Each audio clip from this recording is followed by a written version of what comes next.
ସମସ୍ତଙ୍କର ଇଚ୍ଛା ଥାଏ ନିଜ ଘର ପରିବାର ଯେମିତି ସବୁବେଳେ ଖୁସିରେ ରୁହନ୍ତୁ। ନିଜ ଘରେ ଯେମିତି କୌଣସି ବିପଦ ନ ଆସୁ। ଘରେ ସବୁବେଳେ ମାତା ଲକ୍ଷ୍ମୀଙ୍କର ଆଶୀର୍ବାଦ ରହିଥାଉ।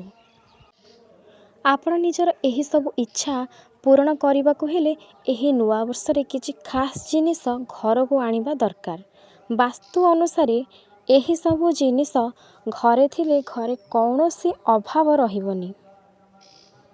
ଚାଲନ୍ତୁ ଜାଣିବା କେଉଁ କେଉଁ ଜିନିଷ ଘରକୁ ଆଣିଲେ ନୂଆ ବର୍ଷରେ ଶୁଭ। ହାତୀର ମୂର୍ତ୍ତି। ଯଦି ତମ ଘରେ ହାତୀର ମୂର୍ତ୍ତି ନାହିଁ ତାହେଲେ ନୂଆବର୍ଷର ପୂର୍ବ ଦିନରୁ ହାତୀର ଫଟୋ କିମ୍ବା ମୂର୍ତ୍ତି ଜରୁର ଆଣନ୍ତୁ। କୁହନ୍ତି ଏହାଦ୍ୱାରା ପାରିବାରିକ ମାହୋଲ ଖୁସିପୂର୍ଣ୍ଣ ହୋଇଥାଏ। ପୁଣି ଚାକିରି ବା ବ୍ୟବସାୟରେ ସଫଳତା ମିଳିଥାଏ। ଯଦି ସମ୍ଭବ ହେବ ତାହେଲେ ଚାନ୍ଦିର ହାତୀ ମୂର୍ତ୍ତି କିଣନ୍ତୁ। ଲାଫିଂ ବୃଦ୍ଧ। ଯଦି ଆପଣଙ୍କ ଘରେ ଲାଫିଂ ବୃଦ୍ଧ ମୂର୍ତ୍ତି ନାହିଁ ତାହେଲେ ଆପଣ ନୂଆବର୍ଷରେ ଏହି ମୂର୍ତ୍ତି ଘରକୁ ଆଣନ୍ତୁ। କୁହନ୍ତି ଏହାଦ୍ୱାରା ଘରେ ଖୁସି ସୁଖ ଶାନ୍ତି ସମୃଦ୍ଧି ବୃଦ୍ଧି ହୋଇଥାଏ।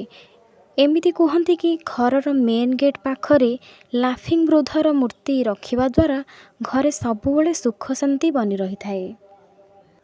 ମୟୂର ପର। ନୂଆବର୍ଷରେ ଆପଣ ଘରକୁ ମୟୂର ପର ଆଣନ୍ତୁ। କୁହନ୍ତି ମୟୂର ପର ଆଣିଲେ ରୁଷି ଯାଇଥିବା ଭାଗ୍ୟ ବି ବଦଳିଯାଏ। ମୟୂର ପର ଘର ପାଇଁ ବହୁତ ଶୁଭ ଅଟେ। କୁହନ୍ତି ଏହାଦ୍ୱାରା ଆର୍ଥିକ ସ୍ଥିତି ବଦଳି ଯାଇଥାଏ। ଶଙ୍ଖ।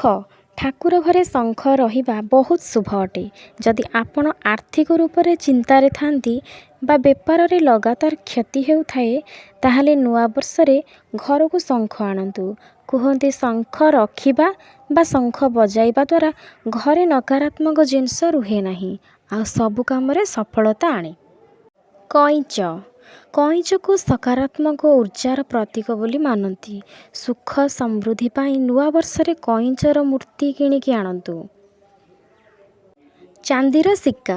ନୂଆବର୍ଷର ଆରମ୍ଭରେ ଚାନ୍ଦିର ସିକ୍କା କିଣିବା ଘରକୁ ଶୁଭ ଅଟେ। କୁହନ୍ତି ନୂଆବର୍ଷରେ କିଣିବା ଦ୍ୱାରା ଜୀବନର ସବୁ ଖରାପ ପରିସ୍ଥିତିରେ ସଫଳତା ଆଣିଥାଏ ଆଉ ମାନ ସମ୍ମାନ ବୃଦ୍ଧି ହୋଇଥାଏ। ଗୋମତୀ ଚକ୍ର।